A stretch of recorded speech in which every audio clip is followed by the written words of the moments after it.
Merci de la confiance renouvelée que vous ne cessez de nous accorder pour vous servir. Madame, Monsieur, bienvenue dans votre émission que vous affectionnez bien dans vos maisons, l'émission Autour du plan, qui reçoit pour vous le président Michel Okongolomena, le président du parti politique Unité des Valeurs. Vous le savez, un profil à ne pas présenter, un profil à ne pas à présenter comme vous le savez très bien, mais aussi une personnalité politique de la République démocratique du Congo. Avec lui, nous allons nous pencher sur la fameuse situation qui prévaut dans notre pays, vous le savez, celle de la convocation du Congrès devant statuer sur la loi par rapport à la mise en application de l'état d'urgence décrété par le chef de l'État au pays. Alors lui, dans sa qualité d'acteur politique, nous allons nous y pencher, comme vous le savez très bien, mais avant d'entrer dans les méandres de cette émission, je salue d'abord l'invité de la soirée, qui n'est autre que le président Michel Okongo, à qui j'ai dit bonsoir. Bonsoir, monsieur le journaliste. Comment allez-vous? Ça va, et vous? Ah oui, Dieu fait grâce, malgré la situation qui prévaut dans notre pays, car bien même à travers le monde, qui fait quelque chose là, donc mais ça va par la grâce de Dieu. Mais ça fait plaisir de vous retrouver. Ah oui, de même que moi aussi, surtout le plaisir d'être aussi notre invité de la soirée dans les cadres de l'émission Autour du plan. Alors justement, comme je faisais allusion, comme je parlais, concernant la fameuse situation qui prévaut dans notre pays, celle de la convocation du Congrès devant statuer sur la loi par rapport à la mise en application, bien sûr, de l'état d'urgence décrété par le chef de l'État en République démocratique du Congo face au coronavirus. Alors vous, en tant que personnalité politique de la République démocratique du Congo, vous êtes aussi très écouté par la population. Alors on aimerait avoir votre point de vue constitutionnellement. Qu'est-ce que la loi prévoit par rapport à cet état des choses? D'abord, je vous remercie de m'avoir invité. Et puis, je vais demander votre indulgence puisque j'aimerais, si vous m'accordez 30 secondes, allez-y. J'aimerais juste adresser une pensée à mes compatriotes, mais aussi à tous les citoyens du monde qui sont frappés par le coronavirus. Mais aussi, j'adresse également une pensée aux familles qui ont eu à perdre certaines personnes qui leur sont chères, dont elle n'a pas pu malheureusement avoir l'occasion de les accompagner tel que ça se faisait chez nous, ça se fait d'habitude chez nous. C'était une parenthèse puisque nous sommes en train de passer une période délicate. Voilà. Revenons à votre question, j'aimerais dire une chose. Certains seraient tentés de dire que le Parlement a tenté de faire un corps à jambes au chef de l'État. D'autres diront que c'est un coup d'épée dans l'eau. Mais moi, je voulais dire une chose. Vous voyez, lorsque nous avons entendu le président du Sénat, tout comme sa collègue de l'Assemblée nationale, Jean Nwabunda, les deux ont invoqué la Constitution, notamment l'article 85, avec tout ce qu'il y a comme renvoi, 144, 145 et 116. Il n'avait pas tort. Mais sauf que les constituants, lorsqu'il a élaboré la Constitution, il n'avait pas prévu qu'on allait avoir un cas comme celui-là, où lorsque le chef de l'État a décrété l'état d'urgence, que l'Assemblée, donc le Parlement, ne pouvait pas revenir pour siéger. Parce que n'oubliez pas qu'il y a eu une ordonnance, c'est l'ordonnance du chef de l'État. Avant que le chef de l'État ne puisse se prononcer, il a pris soin, donc en respectant la Constitution, il a invité à la fois le président du Sénat, donc le président des deux chambres, mais aussi le chef du gouvernement. Donc ils ont représenté la nation. C'est pourquoi, c'est ce qui a fait suite à cette ordonnance. Maintenant que la crise est perdue, le Parlement avait tendance à vouloir revenir sur ça parce qu'on est presque on est tenté de consommer les délais. Mais sauf que par rapport aux recommandations en ce qui concerne cette pandémie, les gens ne peuvent pas se réunir. Exact. Ça, c'est quelque chose que les constituants n'avaient pas prévu. Malheureusement, nous sommes tombés là-dessus. Donc, le chef de l'État revêt sa casquette de garant de la nation.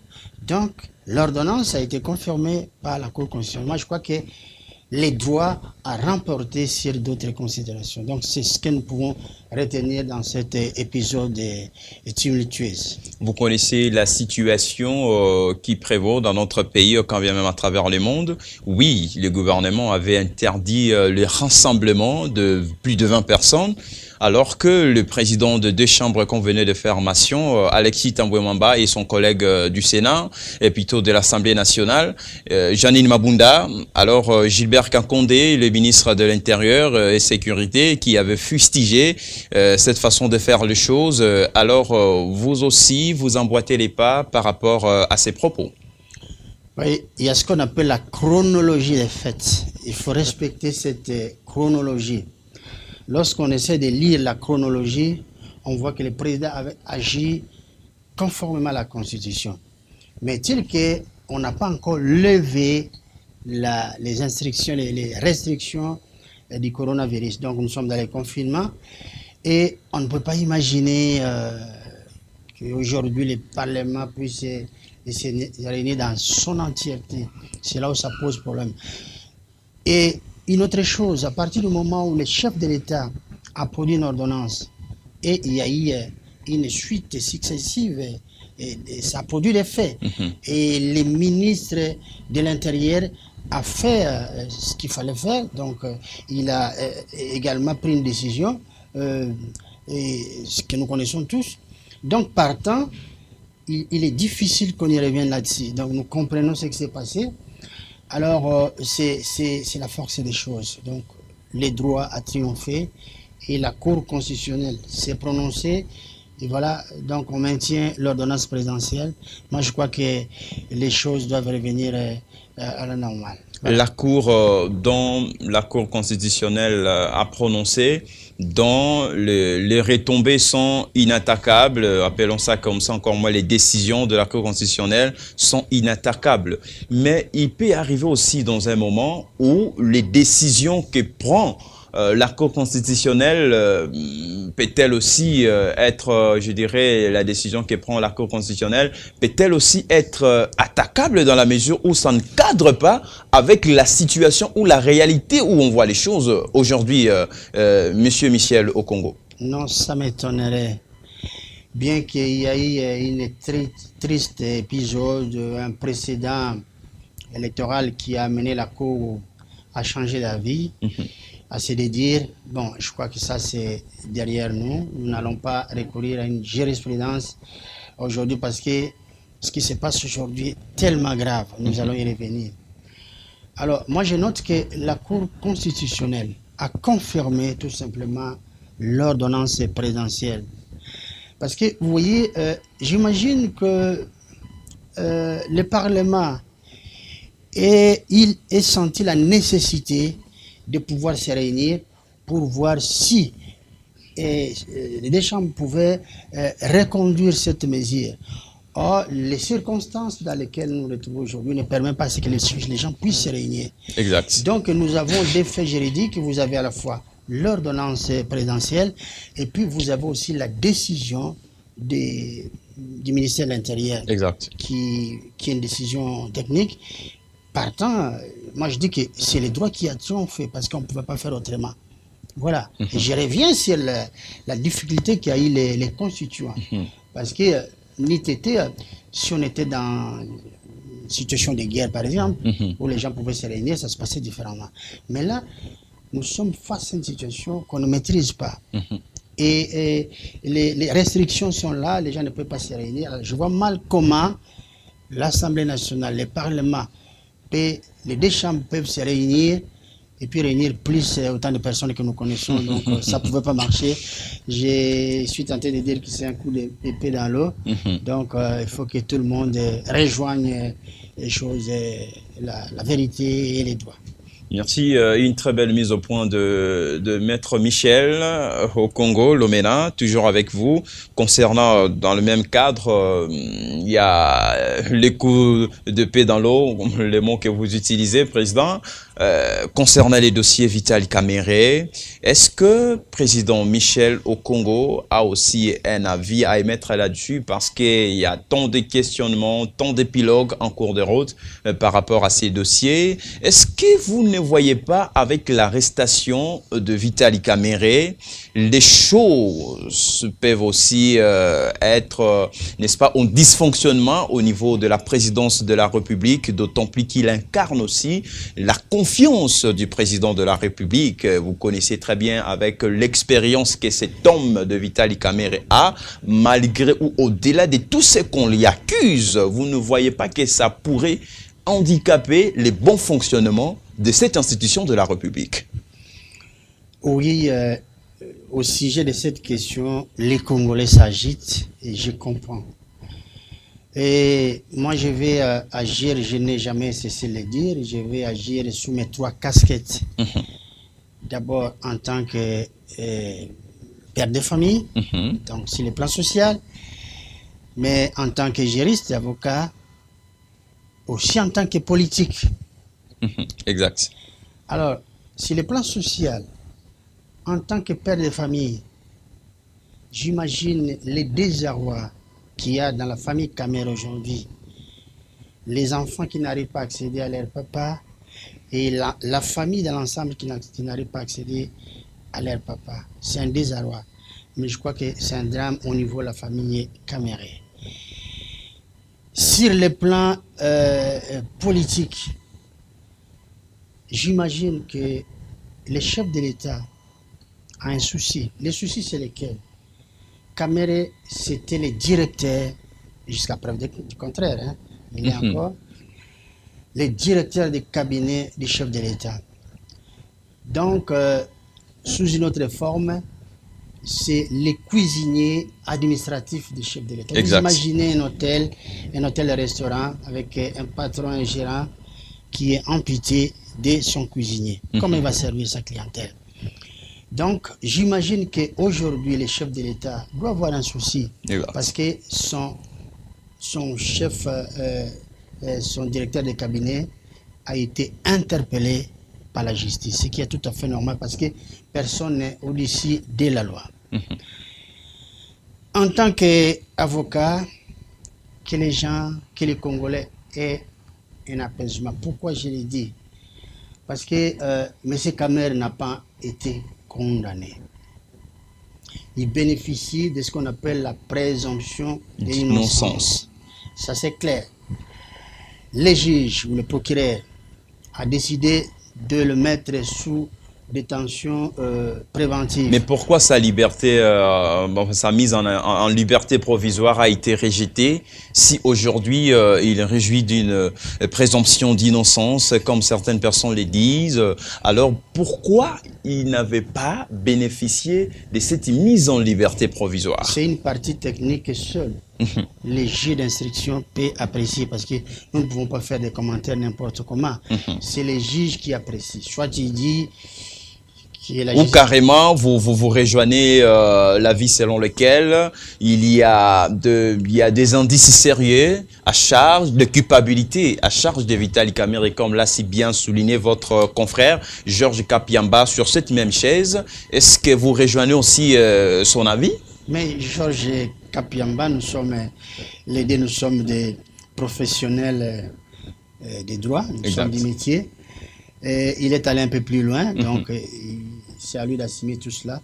Mais moi, j'ai dit qu'il faut respecter. Lorsque l'instruction est en cours, il ne faut pas chercher à mettre la charrue devant le bœuf, il faut respecter l'instruction.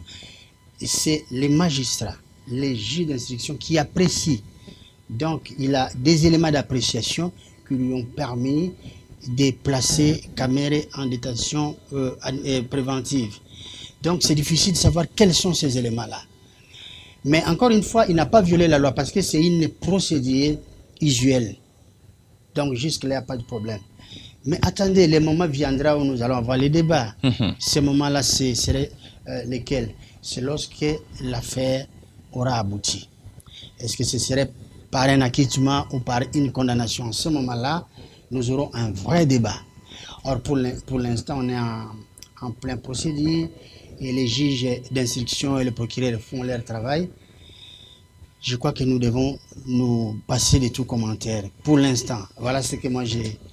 Mais, Monsieur Michel Okongo, vous ne voyez pas qu'il y a une main noire derrière les dossiers Caméré? Qu'est-ce qui ne marche pas entre les deux familles politiques, je dirais l'UNC et l'UDPS? Est-ce qu'il n'y a pas quelque chose, encore moins une mésentente au sein de ces deux partis politiques qui font à ce que, et qui fait à ce que Vital Caméré soit un peu loin, encore moins abandonné à son triste sort, parce qu'on sent un silence total de la part de son chef? Vous voyez, par respect, je le répète encore une fois, par respect à notre justice, nous devons éviter de spéculer. Maintenant, là, nous faisons un glissement sur le plan politique. Et je vous dirai une chose. Vous savez, je l'ai toujours dit, je l'avais dit au chef de l'État, que vous avez lutté, tous on a lutté ensemble pendant 37 ans contre les systèmes que nous avons toujours décriés. Ça a commencé avec Mobutu, et Kabila le père, et puis Kabila, Joseph. Alors maintenant que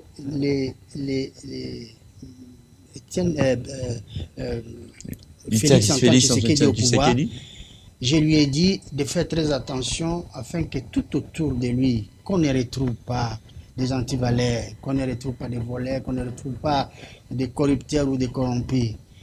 Et je lui ai dit qu'il devait s'entourer des gens qui ont une certaine probité morale et des gens qui ont un amour passionné pour le Congo. Mais il s'avère qu'il y a eu des rumeurs qui ont fait état, des gens qui ont pillé, des gens qui ont volé, tout ça. Mais encore une fois, nous ne pouvons pas fonder notre argument sur les rumeurs. C'est ça le drame. C'est pourquoi la justice s'est saisie de ces dossiers-là, parce qu'il n'y a pas que M. Caméré qui a été interpellé, ça vous le savez. Ce que le peuple congolais attend, c'est la clarté, qu'on clarifie ce qui s'est passé, parce qu'il y a eu, paraît-il, des disparitions de sommes importantes qui ont été détournées. Encore une fois, là, ce ne sont plus des rumeurs, parce que lorsqu'on apprend par les brides d'informations que le directeur de Raoban qui a parlé, il y a d'autres personnes qui ont parlé également, le directeur de la société Safricas. Donc, nous n'avons pas toutes ces déclarations, mais ça converge vers ce que je vous dis. Il y a eu des détournements, il y a eu la malversation. Donc, il appartient maintenant à notre justice, et je fais confiance à notre justice, et le peuple congolais également a les yeux tournés vers la justice. Vous faites la confiance en notre justice, donc en quelque sorte, vous voulez bel et bien dire que vous saluez la perspicacité légendaire de la justice congolaise. Elle est vraiment à la hauteur de sa tâche, en quelque sorte. Oui, là aussi, je ne mettrai pas la charrue devant le bœuf parce qu'il y a eu des interpellations. Mais attendons voir la suite. Parce qu'il ne suffit pas qu'il y ait des interpellations pour dire que le travail s'est fait correctement. Mais jusque-là, je vois qu'on n'interpelle pas les innocents. J'imagine qu'on interpelle les gens qui ont certainement, qui méritent d'être interpellés. Peut-être qu'il y a encore d'autres qui sont dans l'ombre. Mais on n'a pas été chercher un innocent et puis on le trimballe en justice. Mais encore une fois, c'est là où je vous dis que je fais confiance à notre justice. Parce que nous sommes dans une phase préliminaire et on voit que les choses se passent bien. Parce que là, les Congolais ont tendance à penser maintenant que la justice s'applique correctement, parce qu'on a toujours dit que nul n'est au-dessus de la loi. Donc ça semble s'appliquer maintenant. Aujourd'hui, Vital Caméré est abandonné à son triste sort. Un vrai choron bouillonnant. Ça c'est vous qui le dites. Bouillonnant, qu'on se le dise quand même. Sous régime de Joseph Kabila Kabange, Vital Caméré s'est séparé de ces grands acteurs politiques. Aujourd'hui, la crainte serait de voir aussi Vital Caméré de se séparer de Félix Antoine Tshisekedi Tshilombo, parce que ça fait déjà débat, ça fait couler beaucoup d'encre et salive à travers le monde. On a vu tant de réactions de part et d'autre. Président Michel Okongo, vous n'avez pas peur de voir Félix Tshisekedi d'aujourd'hui se séparer de Vital Caméré par rapport à ces dossiers Et une question supplémentaire. Que pensez-vous de la carrière politique de Vitali Kamere au regard de cette problématique? De toute façon, nous sommes en politique. Vous voyez, la politique, c'est une dynamique. Une alliance peut se faire aujourd'hui, c'est de faire demain.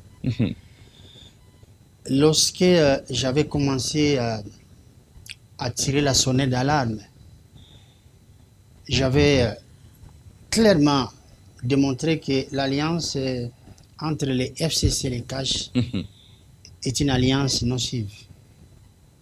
Explication. Oui, j'en arrive. Allez-y. Et puis, chemin faisant, j'avais demandé au chef de l'État d'évaluer sa collaboration avec son partenaire de l'INC, son partenaire dans CACH.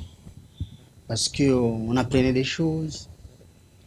Et puis, on voyait un peu cette présence trop rapprochée de M. Kamere auprès du chef de l'État, qui outrepassait un peu le rôle que peut jouer un directeur de cabinet, parce que les directeurs de cabinet dans ce pays, on en compte 14. Il est le 14e depuis que le Congo est indépendant. On sait comment. Les derniers, c'était M. Milania, qui est Néhémie, que nous connaissons comment il a été. Je ne dis pas qu'il a été effacé, mais il était quand même discret. Maintenant, si aujourd'hui il y aura scission, Kamere va partir ou pas, ça n'engage que lui, ce serait une démarche politique que lui-même aura apporté sa responsabilité. Et son avenir politique, c'est lui qui saura comment les dessiner. Parce que ce qui lui est reproché, c'est extrêmement grave. J'espère qu'à la fin, on va dire on va la quitter. Mais s'il était condamné, si les faits étaient avérés, ce serait gravissime. Et ça pourrait emporter sa carrière politique, du moins pendant un certain temps. J'essaie de dire ça comme ça, mais laissons d'abord la justice évoluer, faire son travail. Et le moment du débat viendra où nous allons avoir un vrai débat, où vous allez poser ce genre de questions. Vous voyez? Donc c'est ce qu'on doit faire. Alors, si je comprends bien, le président Michel au Congo se réserve par rapport au dossier. On attend, on ne peut pas spéculer, encore moins analyser en amont, plutôt en aval. Attendons la suite du dossier. Alors, toujours avec vous, au sein du parti UNC, il y a déjà des tiraillements entre eux. On ne sait pas. Est-ce qu'il y a lieu aujourd'hui que tous ces militants s'éparpillent à cause de ces dossiers, ou encore moins, ils doivent, n'est-ce pas, regarder droit aux yeux jusqu'à ce qu'il y ait la fin du dossier qui oppose leur président à la justice congolaise, bien sûr. C'est vrai, ce qui se passe aujourd'hui, je l'ai dit, c'est quand même un séisme au sein de la politique congolaise. J'observe, mais je n'ai ni de leçons, ni de conseils à donner à nos amis de l'IFC. Tout ce que je note, même lorsqu'on avait arrêté Jésus dans la Bible, et lorsqu'on l'amenait vers les chemins de la croix, nous avons vu, tous les disciples sont partis, on l'a laissé seul. Vous voyez? Donc ce n'est pas nouveau. Encore, en observant, nous avons vu à un moment donné que les gens s'excitaient. Les juges d'instruction avaient convoqué une seule personne, c'était M. Vital Kamere. Et l'INC a fait une démonstration de masse. L'INC a produit un communiqué et qui n'était pas trop conciliant, parce que quand vous lisez ce qui suit après le point 3, ce qui dit que Kamere a managé les 100 jours sous la responsabilité du chef de l'État, vous voyez, moi je crois que c'est un peu déplacé. Là je parle en tant qu'avocat, donc ça traduit un état d'esprit. Je crois que l'INC allait faire, ou plutôt devait faire, profil bas. Et ça va beaucoup aider Kamere, parce que Kamere a beaucoup de sérénité. Il est en train d'affronter la justice. Donc, s'il doit se remettre en cause, il le fera en prison et il est en face des juges. Ce n'est jamais facile, je sais, parce que je suis du domaine, je suis du métier. Donc, il a besoin de tout cela. L'INC doit l'accompagner. C'est un acteur politique important dans notre pays. Il a des problèmes, c'est vrai. Nous ne savons pas quelle en sera l'issue. Mais l'INC, qui a sa place dans le paysage politique congolais, doit se ressaisir, doit avoir la maîtrise, et ce n'est pas la fin du monde. Voilà. Est-ce que vous êtes convaincu malgré, je dirais, la teneur du dossier, que la personne de Vital Kamerhe sortira de la prison de Makala, et à quand intervient la grâce présidentielle, la fameuse grâce présidentielle? Elle est imprévisible, la grâce présidentielle. Personne ne sait à quel moment le président peut ordonner cela. Ça, c'est vraiment un secret de polichinelle. Donc, on ne peut pas mélanger les deux choses. Et encore une fois, je vous dis qu'on n'en est pas encore là. Peut-être qu'il sera acquitté, au cas où il serait condamné, là aussi on le saura. Et c'est pourquoi je vous ai dit que le vrai débat, ce serait en ce moment-là. Et n'oubliez pas que nous avons beaucoup de sujets. Exact. Oui, c'est vrai, on est resté longtemps sur ces sujets. Mais tout ce qu'on peut souhaiter à Kamerhe, c'est d'être courageux. Et il a toujours été. Et pour la première fois, j'imagine, il est en train d'affronter la justice. On lui souhaite beaucoup de courage. Et puis nous attendons la suite. À ce moment-là, nous allons engager un vrai débat. Un vrai débat sera engagé en ce moment-là. Un vrai débat sera engagé en ces moments-là. C'est ce que vient de dire le président Michel Okongolomena par rapport à ces fameux dossiers. Vous le savez, le directeur du cabinet du chef de l'État, Vital Kamerhe, en détention préventive à la prison centrale de Makala, au sujet qu'il oppose au détournement des fonds du programme des 100 jours du chef de l'État. Alors, quant au président Michel Okongo, se réserve d'en parler. Alors, attendons la suite, encore moins l'évolution du dossier. Alors, président Michel Okongo, toujours avec vous. Alors, cette fois-ci, nous allons parler en ce qui concerne la pandémie du coronavirus. Vous le savez, une pandémie qui dépasse même la vie collégiale de certains chercheurs scientifiques.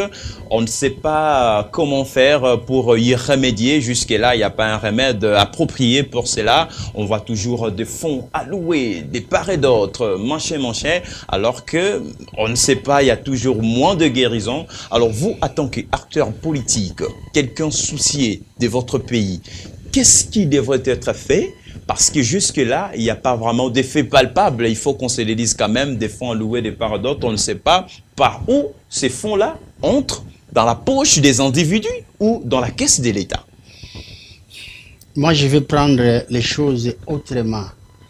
Il faut scinder les choses en deux phases. Il y a une première phase. Nous voulons la vérité. D'accord. Je l'ai dit, mais je ne veux pas m'attarder là-dessus parce qu'il y a des gens qui meurent. Le monde est menacé. Les populations sont menacées. La planète est menacée. La première phase. Je dis que le monde est devenu fou. On nous parle de la pandémie coronavirus, donc Covid-19, comme si c'était une pandémie naturelle. Non, il y a un fou qui a utilisé la bombe bactériologique. Parce que dans mes recherches, j'avais compris que le coronavirus date des années 2003. 2003. Le premier essai a été effectué à Hanoi, au Vietnam. Mais la souche qui a été aujourd'hui larguée, c'est une souche dangereuse. Ça a été largué sciemment pour tuer. Vous voyez? Maintenant, qu'on nous dise pourquoi l'a-t-on fait, qui l'avait fait, et jusqu'à quand cela va continuer à faire des ravages où les gens meurent par milliers, par dizaines de milliers à travers le monde. Et je crois que quelque part, il y a un groupe de fous qui est en train d'applaudir. Et nous n'allons pas seulement gober cette information comme ça. C'est d'ailleurs ce qui m'a fait dire que les chefs de l'État devraient normalement battre le rappel des troupes des non-scientifiques. Que nous ayons l'opinion, que nous ayons les conclusions de nos propres scientifiques. Voilà, ça c'est la première tranche. Maintenant, la deuxième phase, le mal est là. Nous appliquons les mesures de confinement avec toute une batterie de tout ce que nous devons faire. Il faut se laver les mains plusieurs fois, on le fait.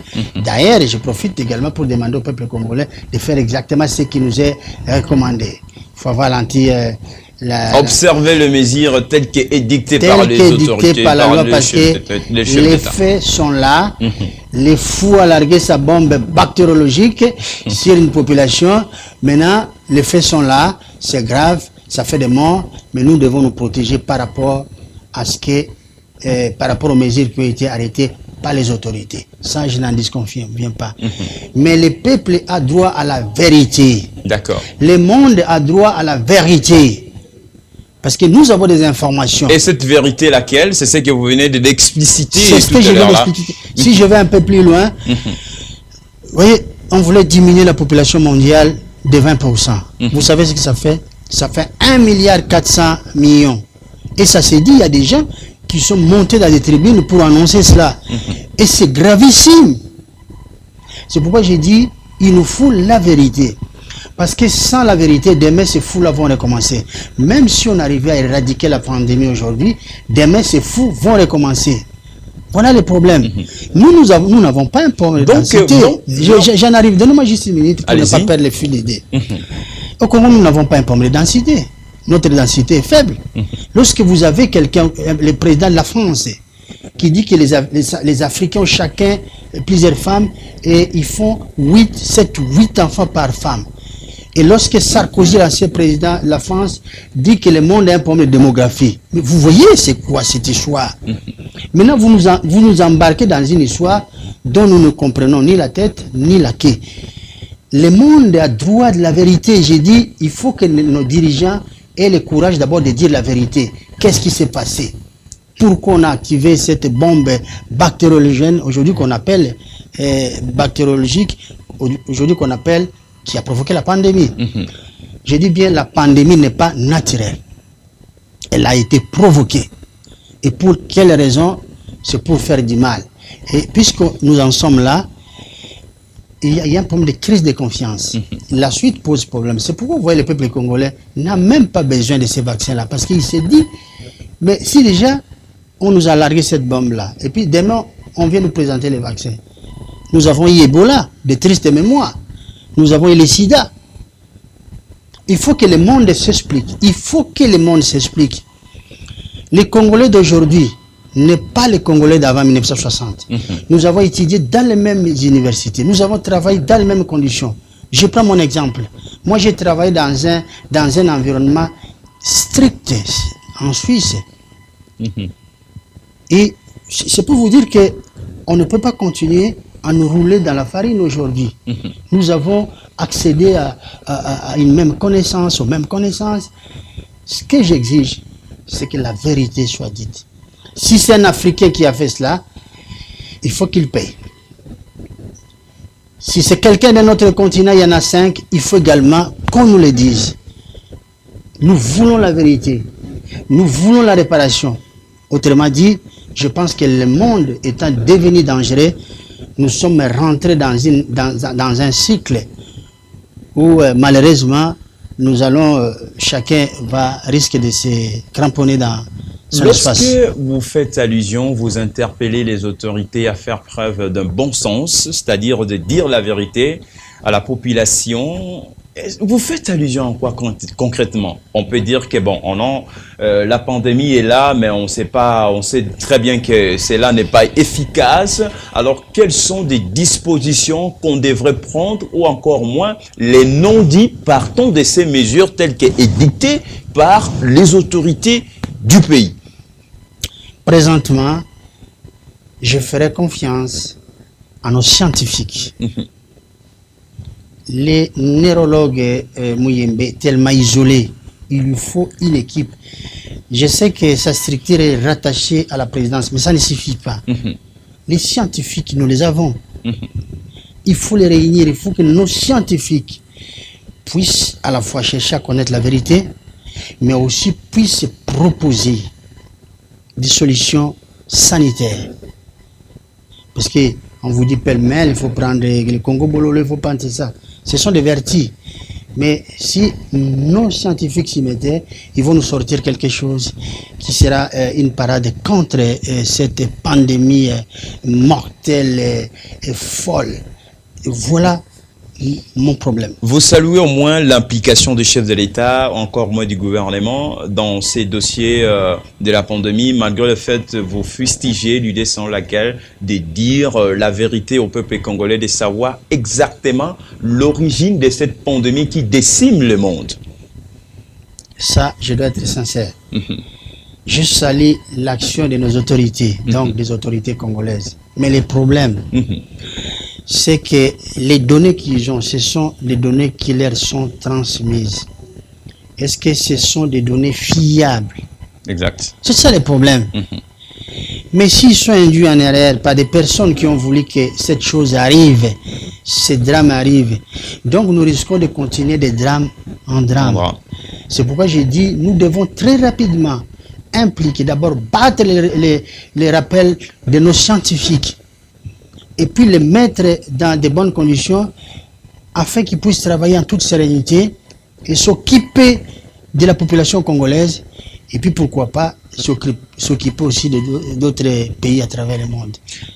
Un petit mot par rapport à ce qu'ils font. Tu sais, la même question qui me revient toujours à l'esprit. À tous ceux qui font de cette pandémie leur commerce pour s'enrichir du jour au lendemain. Or, en donnant aussi les vaccins, donc les fameux vaccins, qu'on se le dit, donc c'est un vaccin mortel. En faisant la symbiose de cet état des choses, que dirait-il, dirait le président Michel au Congo par rapport à ces dossiers? Parce qu'il y a aussi d'autres personnes qui se sont impliquées, c'est parce qu'il y a de fonds alloués qui entrent du jour au lendemain par rapport à ça. On peut dire que, donc, sans se référer, je dirais, aux conséquences néfastes de cette pandémie, mais ils préfèrent amasser l'argent dans leur poche. Oui, ça c'est l'égoïsme de l'homme, hein? Ce que nous avons vu même là où vous avez pendant les obsèques, les gens viennent faire du commerce et on voit toutes sortes de choses. J'avais rendu attentif les Congolais parce que sous l'ombre du coronavirus, il y a un glissement, non seulement politique, donc sur tous les plans. D'accord. Sur les plans politiques, il y a un glissement. Il y a des gens qui font des affaires et qui font les jeux politiques sous coronavirus.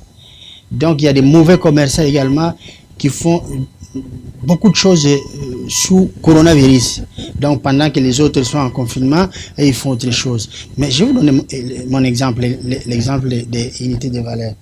Nous avons compris que avec coronavirus, nous sommes dans le confinement, donc le monde, la planète tout entière est dans le confinement. Donc nous allons avoir la crise de l'INSEE.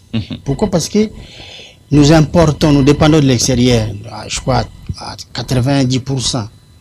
Donc avec la rupture qu'il y a maintenant, demain nous risquons de souffrir.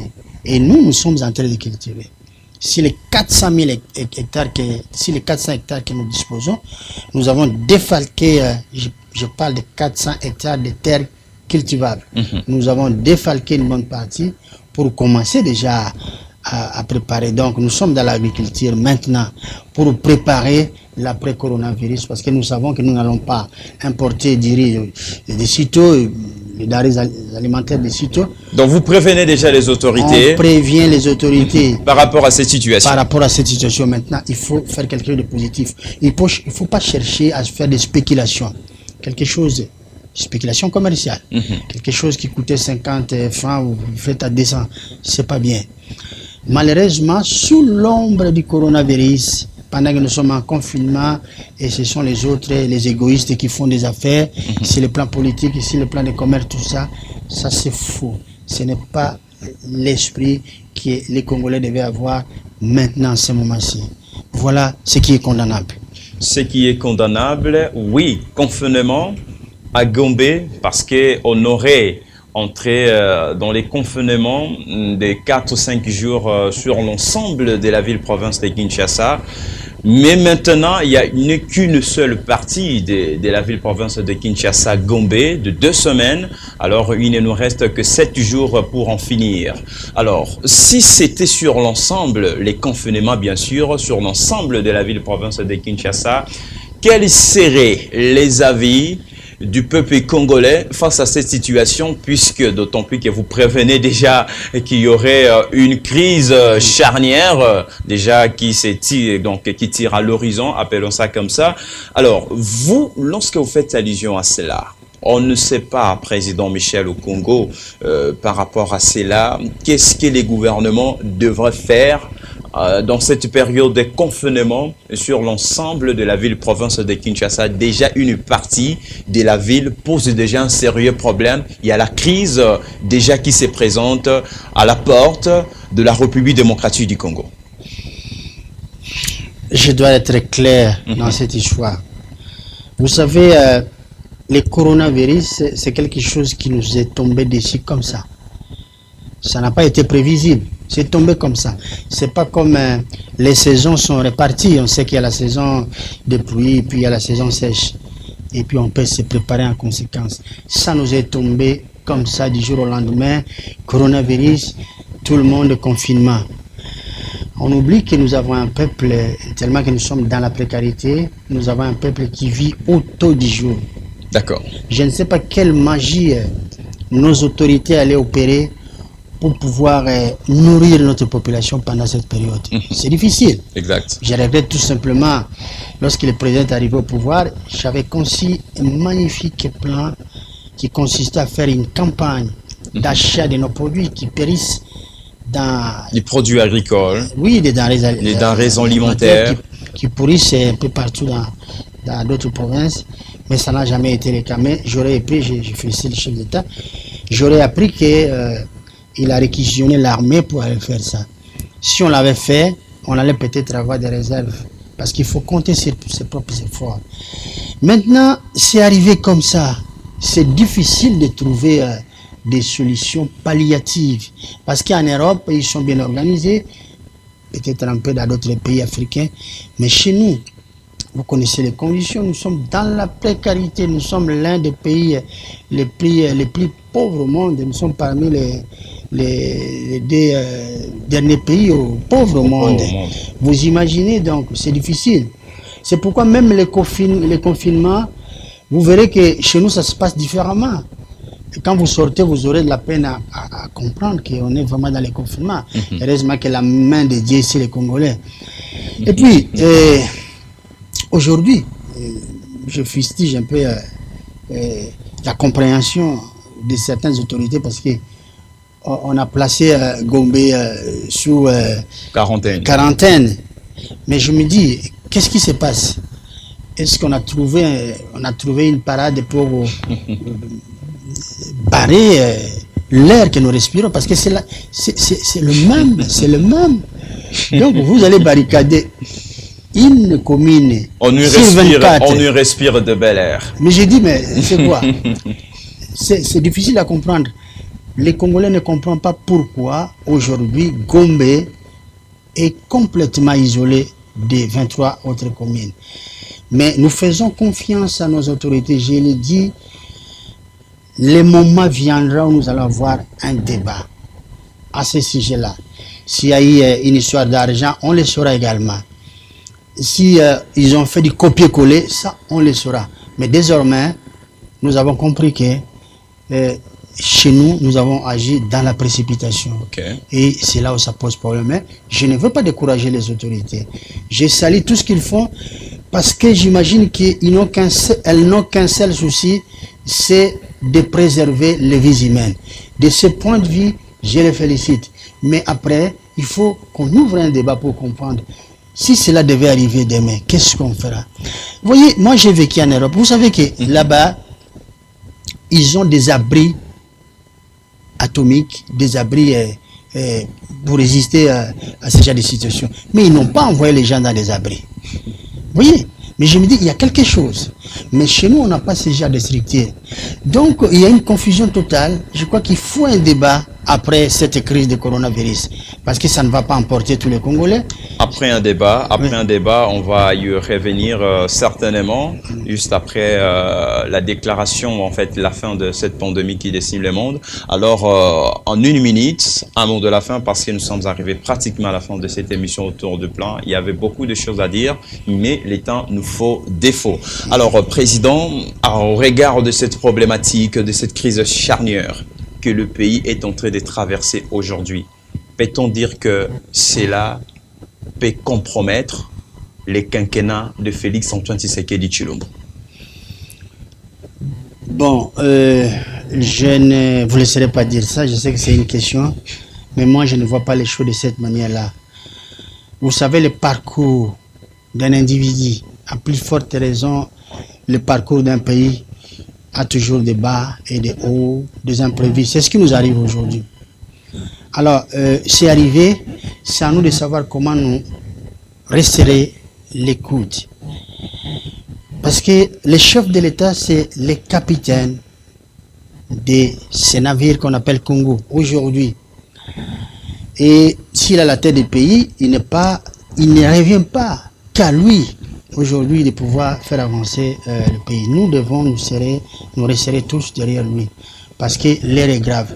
C'est pourquoi aux hypocrites, ceux qui profitent de cette situation pour procéder à un glissement politique, ils doivent se mettre à l'écart et s'abstenir. Sinon, demain, ils risqueront d'être poursuivis et condamnés. Nous devons faire un front commun derrière les chefs de l'État. C'est une situation difficile. Je pense qu'il va remonter la pente.